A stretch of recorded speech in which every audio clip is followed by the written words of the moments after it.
Bismillahirrahmanirrahim. Assalamualaikum warahmatullahi wabarakatuh. Baik, di sini izin memperkenalkan diri. Saya Syakila Hasana Putri dengan NPM 22106311201131, mahasiswa Manajemen Pendidikan Islam kelas 4D. Di sini saya akan memenuhi tugas individu final proyek literasi digital.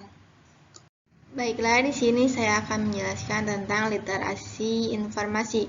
What is information literacy? Literasi informasi merupakan kompetensi yang sangat penting bagi masyarakat sebagai alat untuk memperoleh informasi yang benar dan relevan. Literasi informasi adalah proses pengelolaan, penyajian, dan penyimpanan informasi. Di sini dijelaskan tentang literasi informasi, kepentingan literasi informasinya, dan bagaimana cara mengembangkan informasi literasi. Dan literasi informasi juga merupakan kompetensi yang mencakup proses pengelolaan, proses penyampaian, dan penyimpanan informasi.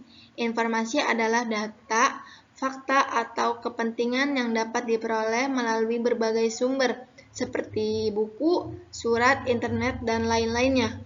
Literasi informasi mencakup pengelolaan informasi, yaitu menyusun, memperbaiki, dan mengumpulkan informasi yang relevan dan benar.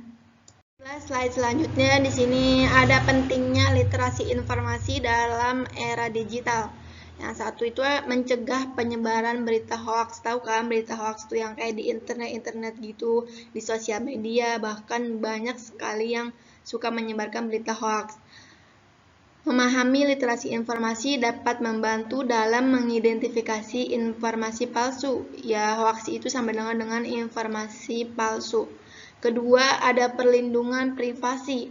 Memiliki literasi informasi yang baik membuat individu lebih waspada dan pintar dalam membagikan informasi pribadi. Jadi di sosial media juga kita harus privasi ya diri kita, supaya yaitu jangan menyebarluaskan tentang informasi individu kita. Nanti takutnya ada yang menyebarkan berita hoax. Yang ketiga itu ada pengelolaan informasi. Memahami cara menilai sumber informasi membantu dalam pengelolaan informasi yang lebih efisien. Baik, di sini slide selanjutnya ada komponen-komponen literasi informasi. Yang diantaranya yang meliputi yaitu penelusuran atau pencarian. Kedua ada evaluasi kritis. Ketiga ada analisis. Keempat ada penyintesisan. Yang pertama itu ada penelusuran. Apa sih penelusuran itu? Tahu nggak sih, di sosial media itu banyak kayak bahkan di Instagram, di TikTok, bahkan di WA juga ada penelusuran kontak seseorang kan. Yaitu penelusuran itu keterampilan mencari sumber informasi yang relevan dan valid. Di Google juga ada ya. Kedua itu ada evaluasi kritis. Kemampuan menilai keabsahan dan kredibilitas informasi. Jadi harus dievaluasinya dengan benar ya. Dan ketiga itu ada analisis. Kemampuan memahami, mengurangi, dan menjelaskan informasi. Jadi kita jangan menjudge berita yang belum pasti, kita harus analisis dulu nih. Jangan sampai kayak yang tadi berita hoax gitu tuh ya. Itu jangan sampai kan merugikan diri kita sendiri bahkan orang lain. Dan terakhir itu ada penyintesisan, mengombinasikan informasi dari berbagai sumber untuk membuat kesimpulan. Jadi kita nggak hanya harus terpaku sama satu informasi ini, kita harus mencari kebenaran dari informasi yang lain, dari sosial media yang lain, bahkan dari sumber-sumber yang tadi, bisa dari internet, buku, dan sebagainya itu ya. Menyintesitas, jadi mengombinasi informasi dari berbagai sumber, nggak cuma satu sumber aja gitu. Selanjutnya di sini ada strategi pengembangan literasi informasi. Bisa belajar dari ahlinya atau laptop dan peralatan teknologi dan praktik reguler. Belajar dari ahlinya kayak semacam kita les atau privat gitu, belajar privat, belajar dari ahli. Pencarian dan memanfaatkan panduan dari mereka yang ahli dalam bidang informasi. Jadi kalau kita emang belum bisa mencari informasi yang benar, kita bisa belajar dari ahlinya dulu ya. Jangan menjudge satu informasi saja, bisa jadi berita hoax. Kedua itu menggunakan laptop dan peralatan teknologi.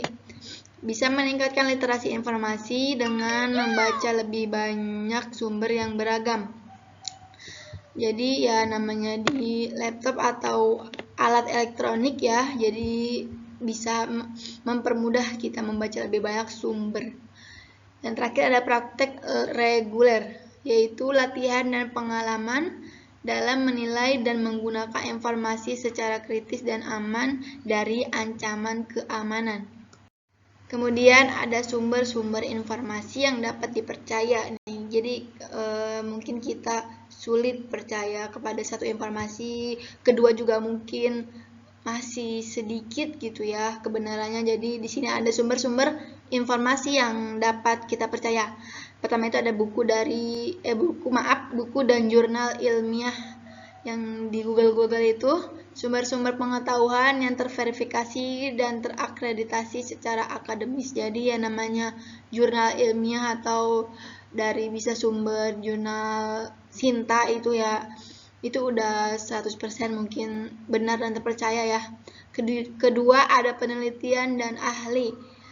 Informasi yang dikonfirmasi oleh para ahli di bidangnya serta hasil riset ilmiah. Jadi para ahli itu peneliti dulu, jangan langsung aja menginiin ke Google gitu. Jadi harus diteliti dulu sama ahlinya, takutnya kan ada yang kesalahan gitu. Terus terakhir ada situs web terpercaya, jadi nggak harus dari jurnal atau buku yang lain.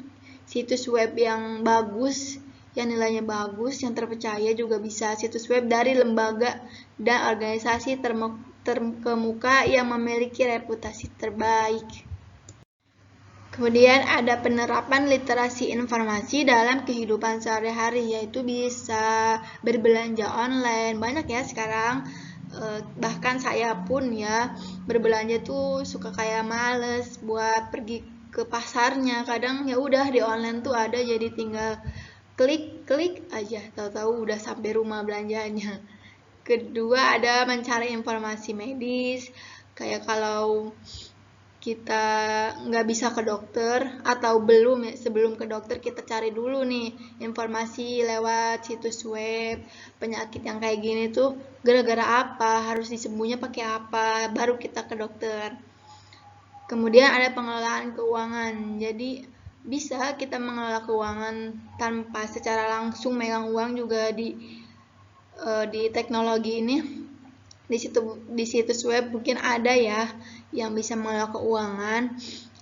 Kemudian melihat tutorial dari internet, banyak di TikTok, di YouTube, itu banyak tutorial-tutorial, bahkan pembelajaran juga bisa lewat tutorial ya.